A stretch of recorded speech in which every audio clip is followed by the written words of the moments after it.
Nay, pasensya na po kayo ha. Hindi po natuloy yung pangako kong bibigyan ko kayo ng pera. Kasi naman abonado pa ako. Gawa ng may mga hindi pa nagbabayad ng utang sa karinderya. Iha naman, ilang beses mo ba akong paaasahin? Pasensya na ho talaga. Hindi lang talaga kaya ng budget. Hindi lang naman pera ang pinag-uusapan natin dito. Ang sa akin lang, dapat hindi ka nangangako nang hindi ka sigurado. Ilang beses mo na kasi itong ginagawa eh. 4, 5, 6, hindi ko na matandaan. Hayaan niyo ho, kakausapin ko na lang yung mister ko. Ang sa akin lang, Lorraine, nag-aalala ko para sa'yo. Dahil sa totoo lang, kung ako ay maiintindihan ko pa yan. Pero baka kung ano pang gawin sa'yo ng ibang tao kung sila naman ang paaasahin mo. Tinalikuran na ni Nanay Erlinda ang manugang na si Lorraine pagkatapos nilang mag-usap. Noon pa man kasi ay pansinan niyang paasa ito. Kaya naman nagpalipas na lang siya ng oras sa paglilinis sa bahay nang maiwang mag-isa. Maya-maya pa, dumating ang anak niyang si Rolando galing sa trabaho. Oh, teka, hapon na ho ah.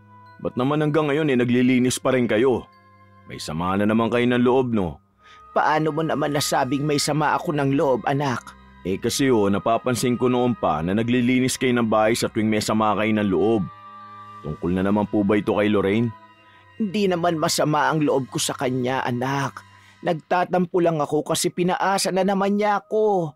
Alam niyo naman yung perang yun gagamitin ko pambili ng gatas at mga gamot ko. Ganun po ba? Ipagpasensyahan niyo na lang po ang misis ko ha. Kasi naman medyo stress din yun eh. Hayaan niyo, eto po ang 1,000. Talaga? Ay salamat naman anak. Mahigpit na niyakap ni Nanay Erlinda ang kanyang anak na si Rolando. Masaya siya dahil kahit nagkaasawa na ito ay hindi pa rin nagbabago ang pakikitungo sa kanya. Basta magsabi lang po kayo sa akin kapag may kailangan pa kayo. Sige, maraming salamat ulit. Si Lorraine nga pala, nasan po siya? Nagpaalam siya kanina. Pupuntahan yata yung may utang sa kanya. Sige ho, alis po muna ako para puntahan siya. Kaagad na inihanda naman ni Nanay Erlinda ang mga rekado para sa ulam na lulutuin pagkaalis ni Rolando. Umuwi naman din ang mag-asawa nung gabi kaya sabay-sabay silang naghapunan.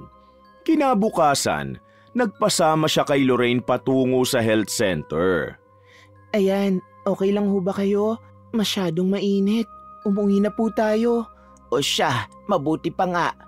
Pansin niyang tila hindi ito mapakali. Ngunit sa halip na magtanong, umuwi na lang sila. Maya-maya lang, nagsimula namang humagulgol si Lorraine sa kanya sa sala. Oh, bakit? Anong problema? Yung negosyo ko po, nalugi na. Ha? Bakit? Hindi ba siningil mo yung mga may utang kahapon? Hindi pa po sila nagbayad. Tapos due date pa ng mga utang namin sa isang araw. Alam na ba ito ni Rolando? Hindi pa nga ho Nahihiya naman akong sabihin sa kanya. Pinakalma niya si Lorraine. Pagkatapos ay nagplano sila kung paano sasabihin kay Rolando ang lahat. Mahirap lang kasi ang pamilya nila. Buti na nga lang at napakasipag ng nag-iisang anak niyang si Rolando. Kaya maswerte pa rin si Lorraine kaya nagkasundo silang kausapin ang lalaki pag-uwi nito. Oh, bakit naman ang tahimik nyo? Ano na naman bang problema? May gusto lang sana akong sabihin sa'yo tungkol sa negosyo natin. Ano yon? Medyo nalugi kasi tayo nitong mga nakaraang linggo. Alam mo naman, ang daming mga umutang pero mga hindi pa nagbayad. Ikaw naman kasi, masyado kang mabait. Hindi na kasi iba sa atin yung mga pinapautang ko. Tsaka, yun yung mga construction workers dyan sa tabing lote. Ilang araw daw kasi silang hindi nakapagtrabaho dahil sa sama ng panahon. Tahimik lang si Nanay Erlindang nakikinig sa pag-uusap ng mag-asawa.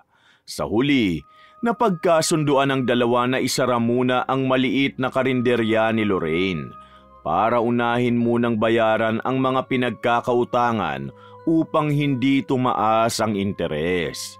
Kumusta naman ang pakiramdam mo, Iha? Maayos na ho, Nay. Maraming salamat ho. Ilan pa ba kasi yung pinagkakautangan yung mag-asawa? Bali, 3 pong Bombay. Ayaw na nga ho ni Rolando pero anong magagawa ko? Minsan kasi nasushort tayo sa panggastos na eh. Sige ganito, magbibigay na lang ako ng pandagdag sa mga gastusin bago ang katapusan. Huwag mo na lang banggitin sa kanya, tiyak na magagalit yun.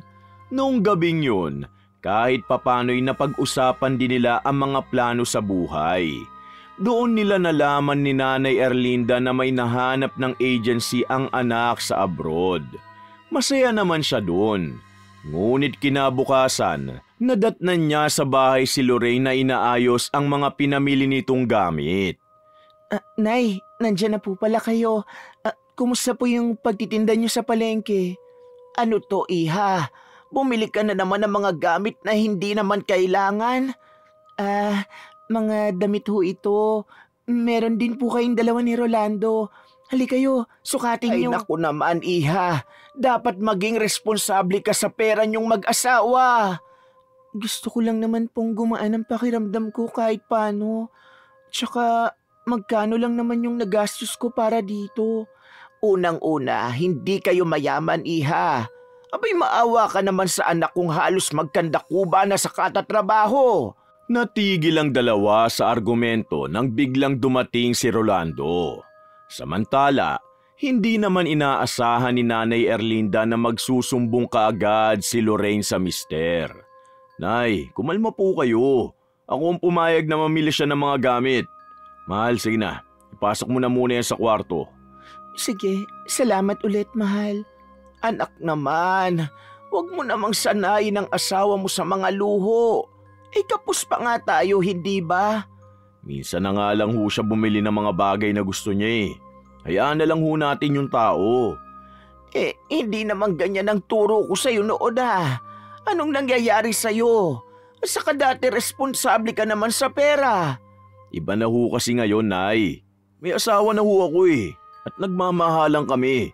Pwede po bang hayaan nyo na lang ang manugang nyo? Pinayagan ko siyang gumastos kahit paano dahil nakikita ko kung gaano siya namomroblema dito sa bahay. Napabuntong hininga na lang si Nanay Erlinda sa isinagot ng anak. Hindi niya na sinundan pa ito sa kwarto nang puntahan na ang asawa. Pinagtuunan na lang niya ng pansin ang pagtitinda sa palengke sa mga nakalipas na araw. Isang umaga, binisita siya ng tsismosang kapitbahay na si Aling Rita. Halos magkatabi lang kasi sila ng pwesto ngunit prutas ang pangunahing tinda nito. Uy, kumusta naman ang buhay? Eto, maayos naman. Ikaw? Siyempre, maganda pa rin. Ano pa ba? Yung si Lorraine, kumusta naman ang pakikitungo sa'yo? Maayos naman din sila. Medyo problemado lang sa pera. Ay nako, alam ko yan. Pero sa lahat naman ng problemado, bakit naman nakuha pang mag-shopping ng manugang mo? At hindi lang yon ha. Balita ko, pinagkalat dun sa palengke na marami silang pera ha. Naku, ayan ka na naman sa chismis. Ay teka, ngayong nandiyan ka na rin lang, tulungan mo kong ipagliligpit ng mga paninda ko. Natataranta naman siyang tinulungan ni Aling Rita. Pagkatapos, naupo muna ang dalawa sa gilid ng bangketa habang naghihintay ng tricycle na masasakyan. Ay, ikaw naman. Mula nang makapangasawa niya nag-iisa mong anak, parang hindi mo na ako pinakikinggan, Mare. Hindi naman sa ganon. Ang sakin lang, pamilyado na ang mga anak natin, kaya nararapat lang na umiwas na tayo sa mga gulo. Gulo? Aba, sinasabi ko lang sa'yo yung tungkol sa manugang mo. Kahit itanong mo pa doon sa ukay-ukay. Ano ba kasi yun? Ipinagkakalat din kasi ni Lorraine na iniipit mo raw ang pera ng asawa niya sa kanya. Ano? Bahagyang napakunot ng noo si Nanay Erlinda. Gustuin man niyang maniwala sa kaibigan, ngunit natitigilan siya. Alam niya kasing may pagkatsismosa ito. Tumagal pa ng halos 15 minutos ang pagkakwentuhan nilang dalawa bago siya makasakay ng tricycle. Pag-uwi, nadatnan niya si Lorraine at Rolandong nag-uusap. Bakit pa kasi ayaw mo pang pumayag na bumukod na lang tayo? Mahal, alam mo naman yung sitwasyon ko sa ngayon. Ayokong maiwan dito si nanay sa bahay na mag-isa. Saka wala pa tayong masyadong ipon. Yun na nga eh. Wala na nga tayong ipon tapos dadagdag pa yung sinanay sa gastusin. Kung tutuusin dapat yung sweldo mo ibinibigay mo na lang lahat sa akin eh. Intindihin mo na lang, okay? Mababa lang din naman ang sahod ko eh. Hindi ko pa kakayanin na bumukod tayo. Oh, sige. Ano bang kasing problema nyo na naman?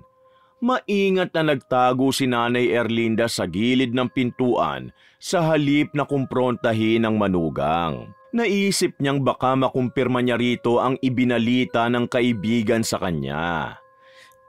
Kasi naman, ang sungit ni nanay sa akin. Pati kasi pang shopping ko, pinapakialaman niya. Mahal, di ba napag-usapan na natin to noon pa? Nalaki kami sa hirap. Isang kahig isang tuka.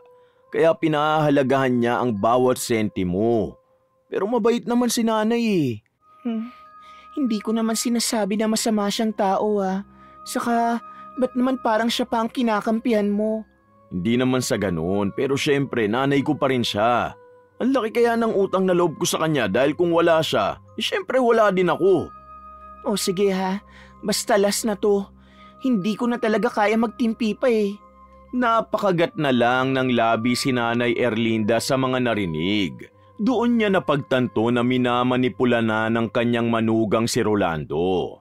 Kaya pinakalma na muna niya ang sarili sa halip na kumprontahin agad ang mga ito. Gusto pa kasi niyang malaman ng iba pang mga isinusumbong ni Lorraine tungkol sa kanya. Nay, nandiyan na po pala kayo. Kanina pa po ba kayo nakauwi? Hindi, ngayon lang. Mano po, Nay? Lalabasan po ako at bibili ng ulam. Ulam baka mo? Eto, may inuwi na akong pansahog sa pinakbet. Uy, favorite ko yan. Pasimpleng tumaas ang kilay ni Nanay Erlinda. Napansin kasi niya ang pag-iling ni Lorraine sa asawa. Senyales ng ayaw nito ng ulam na binanggit niya. Kaya naman itinuloy ni Rolando ang pag-alis.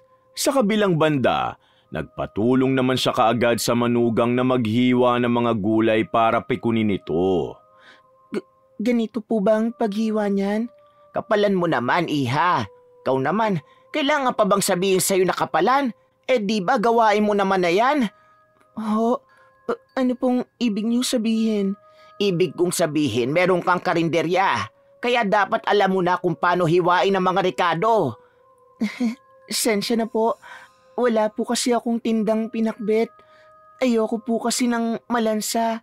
May mga tao talagang nalalansahan sa bagoong pero sa sarili nilang pagkatao, hindi, no? Pilit nang initian niya si Lorraine. Gayunpaman, siya na mismo ang nagluto ng ulam nila.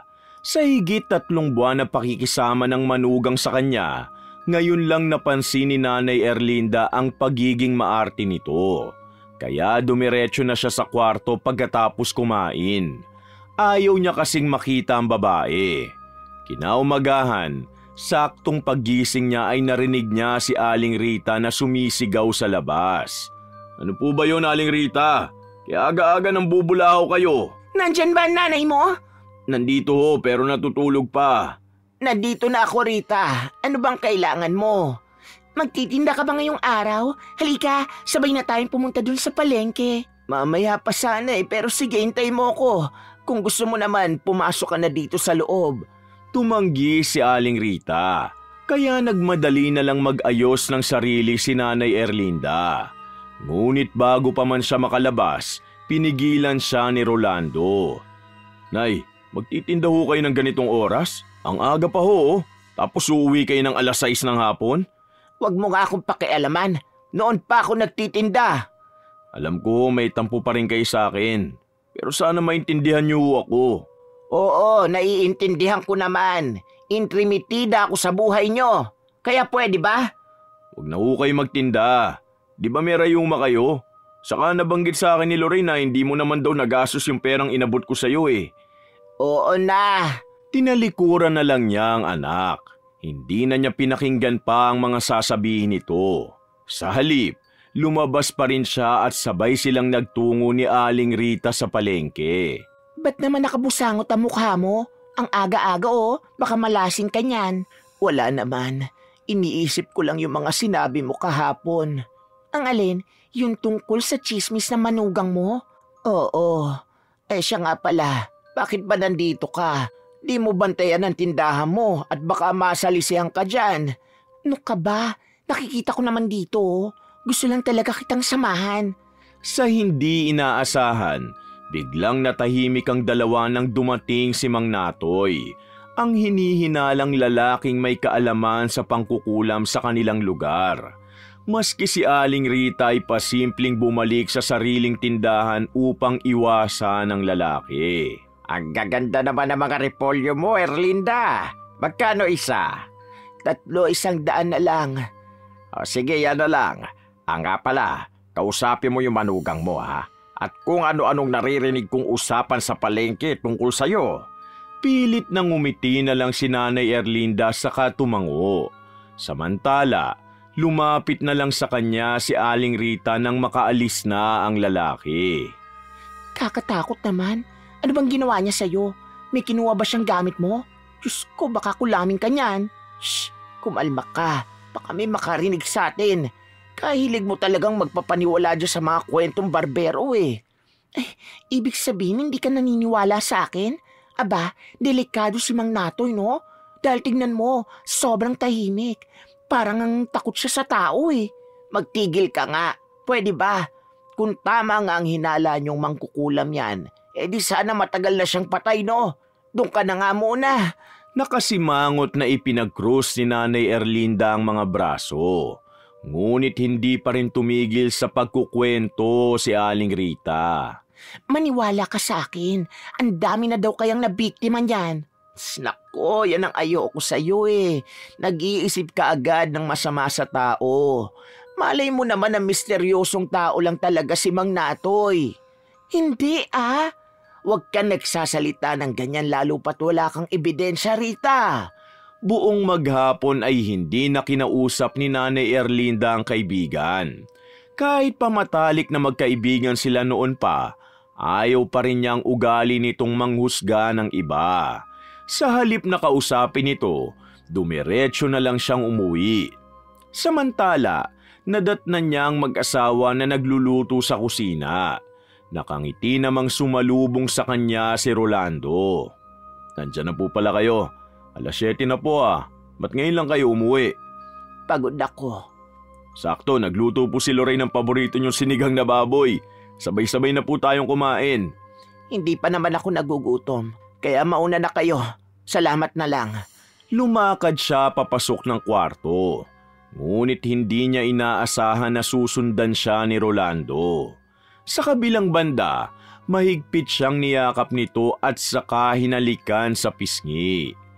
Kung ano man po nagawa ko sa inyo, patawad po. Promise, hindi na mauulit. Hindi naman tungkol sa sagutan nating dalawa ako nagagalit Ha? Saan ho? Hindi mo alam na ipinagkakalat ng asawa mong yan na iniipit ko ang pera niyong mag-asawa. Napakunot ng noo si Rolando sa pagkagulat. Sa kabilang banda, hindi na nakatiis pa si Nanay Erlinda at pinuntahan na si Lorraine sa kusina para kumprontahin. Subalit hindi niya inaasahan na ipagkakaila nito ang mga nalaman. Hindi ko sinabi yon. Makinig kayo sa sinasabi ko. Nagpapapaniwala kasi kayo sa mga sinasabi ng kaibigan yung tsismosa Pinapalabas mo pang sinungaling ako? Hindi naman ho sa ganon. Ang sakin lang, ang sakit niyong magsalita. Tama si Lorraine, Nay. Kung ayaw niyo sa amin, bubukod na lang kami. Hindi naman sa ganon. Ano? Hirap kasi sa inyo, nagpapapaniwala kayo agad sa chismis. Alam niyo namang yan ang rason kung bakit nasira ang pagkakaibigan namin ni Kaloy noon pa, di ba? Nagulat si Nanay Erlinda sa sinabi ng anak. Samantala, hindi niya na napigilan pa ang mga itong mag-impake ng mga gamit. Noong gabi rin yun, umalis ang mag-asawa. Kaya magulong-magulo ang isipan niyang bumalik sa kanyang kwarto. Sa paglipas ng mga araw, hindi siya nakapagtinda at nanatili na lang sa tahanan dahil sa kalungkutan. Isang umaga, binisita siya ni Aling Rita. parang matamlay ka. Ay, namimiss ko lang kasi yung anak ko. Ikaw naman kasi, bakit kaagad pumayag na lumipat sila ng bahay? Balita ko nakahanap na ng trabaho si Rolando sa ibang bansa. Ha?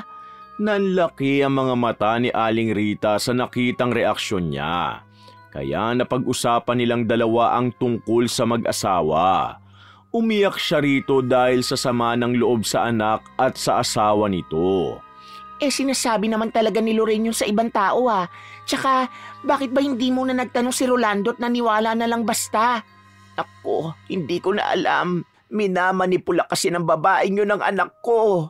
Tumagal ng 2 oras ang kwentuhan ng dalawa bago pa ito umuwi. Lumipas pa ang 2 linggo, unti-unti na siyang nasanay na mag-isa.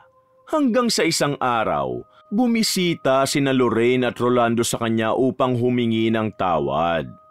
Sana mapatawad niyo kami ni Lorraine. Oo nga po. Promise, hindi na po mauulit.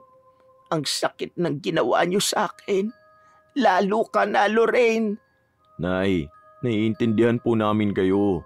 Pero sana po mapatawad niyo kami lalo na't isang araw na lang flight ko na.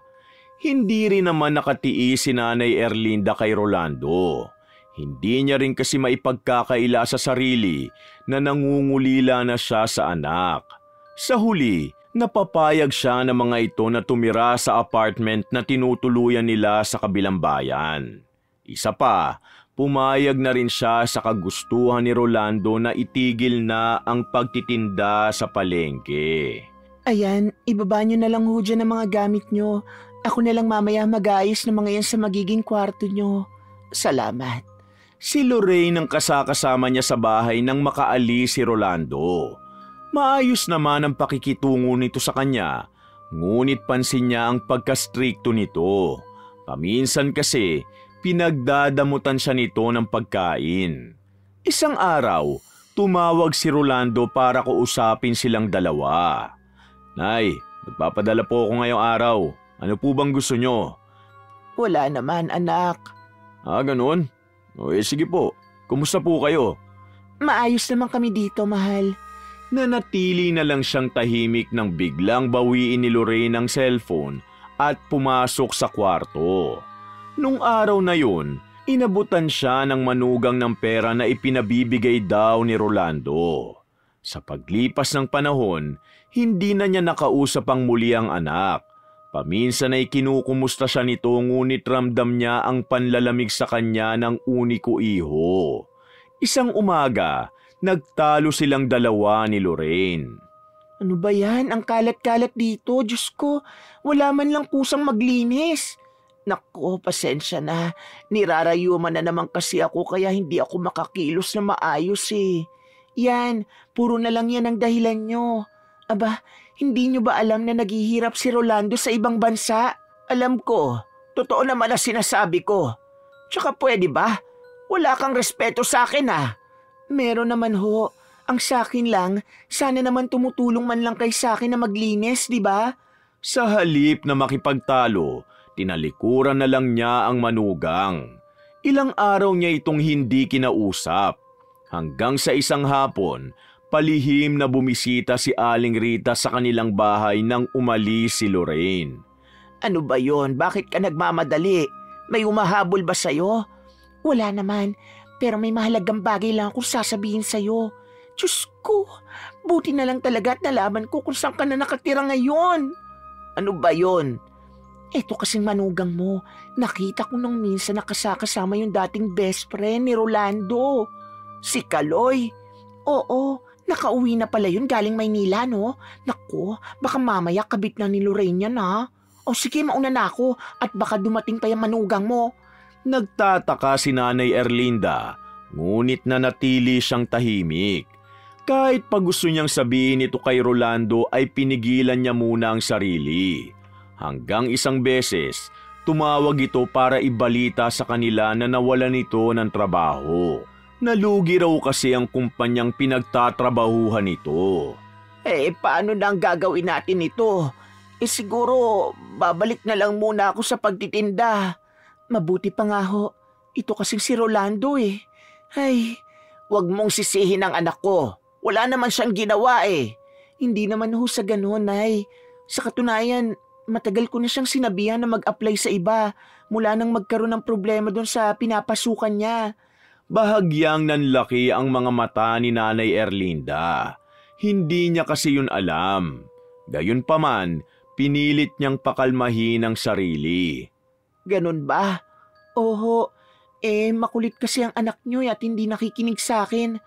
Nga pala, may ipon pa naman ho kayo, di ba? Oo, meron pa. Bakit? Hindi na ho kasi sasapat ang pera na pinadala niya nung isang buwan. Baka pwedeng humiram muna ako sa inyo. O sige, basta sa ikagagaan ng loob ng anak ko. Babayaran na lang ho namin kapag naging maayos na ang lahat. Pinahiram niya ito kaagad ng 2,000. Kinabukasan, bumalik naman siya kaagad sa pagtitinda ng gulay sa palengke. Ngunit hindi niya inaasahan na mauulit pa ang pangungutang ni Lorraine sa kanya. Hanggang sa umabot sa puntong naubos nito ang konting naipon niya. Nako, pasensya na ho kayo. Short na naman kasi naubos na rin yung konting ipon ko rito, Nay. Sige iha, basta mangako ka na ibabalik mo yan ha. Lalo pat kailangan ko ang pera. Opo, pangako. Ibabalik ko sa katapusan. Bumuntong hininga na lang si Nanay Erlinda saka tumango. Hindi niya naman pauutangin ng manugang kung hindi yun para sa mga gastusin sa apartment nila. Noong minsan, tumawag si Rolando sa kanila. Anak, ano kaya kung bumalik na lang tayo sa bahay natin para makamenos ng gastusin sa upa? Hindi po pwede. Napagpasya na rin kasi namin ni Lorraine na bumukod na lang. Kung gusto nyo, kayo na lang ho. Hindi na siya kumibo pa.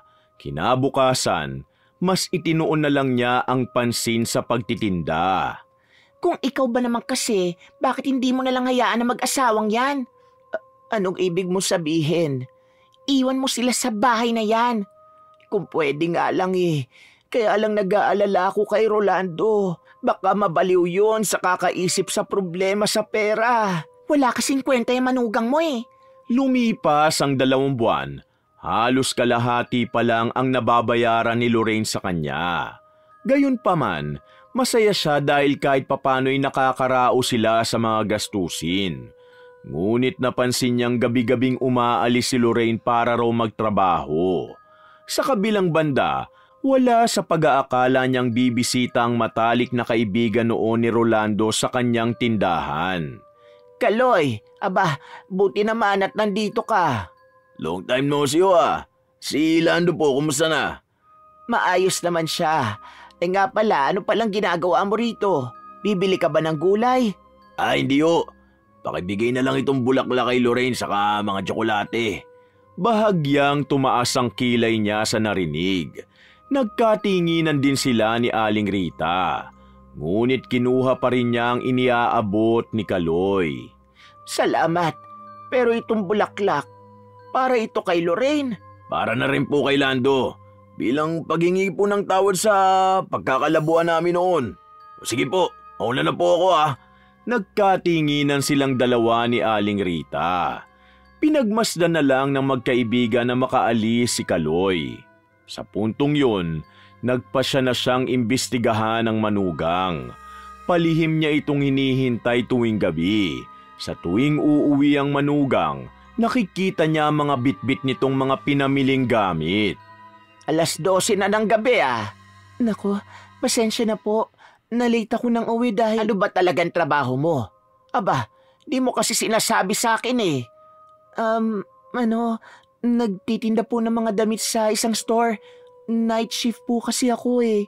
Tumangulang siya at pinagmasdan itong pumasok sa kwarto. Hanggang sa lumipas ang ilang mga araw, hindi niya inaasahang madadatna na magkayapo sa kama sina Lorraine at Kaloy. Walang hiya kayo! Nay, kumalma po kayo. Anong kumalma? Niloloko mo ang anak ko! Babe, ba't hindi mo pa kasi sabihin ang tungkol sa atin? Di pa naman kayo kasal ni Lando . Tsaka, pangako mo sa akin na ihiwalay mo na yan. Dismayado si Nanay Erlinda sa nalaman. Si Kaloy mismo kasi ang umamin na may relasyon na sila ni Lorraine nung nagkaproblema si Rolando sa trabaho. Ito raw kasi ang gumagastos sa mga luho ni Lorraine at ang nagbabayad ng mga utang. Hayop ka! Patawarin niyo po ako. Galit na galit si Rolando nang malaman ang tungkol doon. Hiniwalayan nito kaagad si Lorraine. Samantala, nalaman din ng mag-ina na wala talagang trabaho ang manugang. Gabi-gabi itong umaalis para makipagkita kay Kaloy. Sa kabilang banda, kahit pa problemado ay pinilit niya ang sarili na magtinda. Hoy, kanina ka pa tulala. Iniisip ko lang kasi si Rolando. Mahirap para sa kanya ang lahat ng ito. Ganun ba? Kung tumigil ka na kaya muna sa pagtitinda, baka kung mapano ka pa niyan. Hindi pwede. Sa ganitong paraan na nga lang ako makakatulong kay Rolando Buong maghapon siyang wala sa sarili. Sa kasamaang palad, nahagip siya ng tricycle sa kanyang pag-uwi. Buti na lang ay kaagad sumaklolo sa kanya si Aling Rita. Isinugod siya nito sa ospital at binantayan. Ilang araw silang nanatili doon. Sandali lang, huwag ka munang gumalaw at baka dumugo yung tahi mo sa tuhod. Sariwa pa yan Diyos ko, ano ba itong nangyari sa akin? Gusto mo tulungan kita makontak si Rolando? Huwag, mag-aalala yun sa akin. Tulungan mo na lang akong kontakin si Lorraine para bayaran na niya ang utang niya. Buti na lang, nakuha ni Aling Rita ang number ni Lorraine sa may-ari ng ukay-ukay kung saan ito madalas namimili. Kinausap ito ni Nanay Erlinda. Napanatag naman ang loob niya sa sinabi nito. Ay, buti na lang at may balak siyang magbayad ng utang sa katapusan. Sa katapusan? Ng mundo? Hindi na niya pinansin pa ang biro ng kaibigan. Sa halip, nagpatulong siya ritong maghanap ng pagkakautangan para may maipambayad sa ospital. Ngunit hindi nagtagal, nabaon siya sa utang dahil hindi na nagparamdam pa si Lorraine. Kaya sa galit, pumunta sila kay Mang Natoy upang tanungin kung may alam ba talaga ito sa pangungulam. Ang totoo niyan, oo. Retiradong mangkukulam ako. Pero wala kayong dapat ikatakot. Mga masasamang tao lang ang kinukulam ko. Kung ganon, kulamin mo ang manugang ko. Bakit? Dahil ba ito sa chismis na ikinalat niya? Oo, saka sa pagiging paasa niya. Kung ganon, ibabalik ko sa katawan niya ang pagpapaasang ginawa niya sa iyo bilang karma. Tulad ng sabi ni Mang Natoy, umuwi sila at kumuha ng maruming damit ni Lorraine. Yun naman ang ginagamit nila sa pangungulam. Lumipas ang 2 linggo, nalaman nilang hindi na makatayo ang kanyang manugang. Namamagaraw kasi ang mga paa at kamay nito. Dahil doon, iniwan ito ni Kaloy. Sa kabilang banda, hindi nagtagal ay nalaman ni Rolando ang tungkol dito. Nay, ba't naman ganyan ang ginawa niyo? Oo, may kasalanan siya sa atin. Pero hindi maitatama ng mali ang isa pang pagkakamali. Dahil doon, nakonsensya siya. Kaagad niyang pinuntahan si Mang Natoy upang ipabawi ang kulam. Ilang linggo pa ang lumipas bago formal na humingi sa kanya ng tawad ang dating manugang. Pasensya na po talaga. Napagtanto kong mali yung ginawa ko. Sana pala hindi ko kayo niloko. Dahil sunod-sunod na kamalasan ang nangyari sa buhay ko mula nang ginawa ko yun. Iha, mahirap sa akin bilang ina ni Rolando ang ginawa mong panloloko sa kanya. Sinusubukan ko nga po siyang kontakin pero hindi siya sumasagot Si Nanay Erlinda na mismo ang nagsabi kay Rolando na humihingi ng tawad ang dating asawa nito. Ngunit hindi yun madali para sa lalaki. Kaya umabot ng halos 5 buwan bago ito napatawad ni Rolando. Sa kabilang banda, nagsimula ulit ang mag-ina sa panibagong buhay. Isang araw, merong magandang balita sa kanyang anak. Nakahanap na po ulit ako ng trabaho, Nay. Hindi na po tayo ulit maghihirap. Nako, sobrang saya ko para sa iyo, anak ko. Maraming salamat po sa inyo. Gusto ko rin pong humingi ng tawad sa mga naging kasalanan ko sa inyo noon. Matagal na kitang napatawad. Hindi ba nga ang sabi ko sa iyo, mahirap man tayo pero ang mahalaga, marunong tayong magpatawad. Unti-unti rin namang nabayaran ni Rolando ang mga utang nila. Bukod pa ron, nakapagpundar din ang mag-ina ng mga gamit at lupa. Kaya habang buhay na ipinagpapasalamat ni Nanay Erlinda na nagpatawad siya. Naniniwala kasi siyang ang taong marunong magpatawad ay siyang binibiyayaan ng may kapal. Pagkatapos ng lahat, naging masaya naman sina Rolando sa bagong buhay nila. Wakas!